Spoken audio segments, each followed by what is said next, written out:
တနေ့တာလုံးရဲ့ရုန်းကန်မှုတွေစုညံမှုတွေကြားကနေကိုယ့်ရဲ့အေးချမ်းတဲ့ကမာလေးကိုကျွန်တော်ပြန်ရောက်လာပါပြီ။ညဦးရံရဲ့ဒီအချိန်ကကျွန်တော်တော်တော်စိတ်ကိုပြန်လဲစုစည်းရတဲ့အချိန်ပါပဲ။တနေ့တာလုံးကန့်ညီလာတဲ့ပင်မနှွမ်းနေမှုတွေကိုဆေးကြောတန့်စင်ပြီးဖျားရှင်စေတော်မှာဝတ်ပြုဖို့အတွက်တတရရက်ပြင်ဆင်ပါတယ်။စိတ်ရောကိုယ်ပါတန်ဆင်းနေမှတရားတော်ရဲ့အရာတာကိုအပြည့်အဝခံစားရမှာလေ။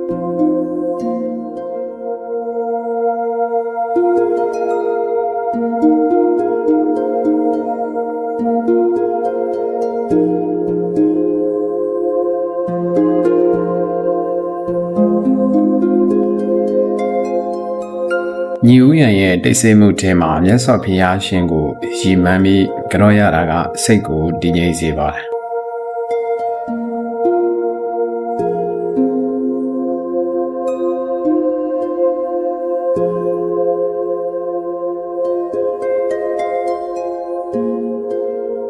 အရာအလုံးထက်ပိုလေးနဲ့တာကတော့ပဋ္ဌာန်းဒေသနာတော်တွေကိုရွတ်ဖတ်ပူဇော်တာပါပဲပါဠိတော်တွေရဲ့အေးမြတဲ့ဆန်းအားကစိတ်ရဲ့အညစ်အကြေးတွေကိုဖယ်ရှားပေးပြီးကျွန်တော်ရဲ့ခန်းလေးထဲမှာငြိမ်းချမ်းမှုတွေပြည့်နှက်သွားစေပါတယ်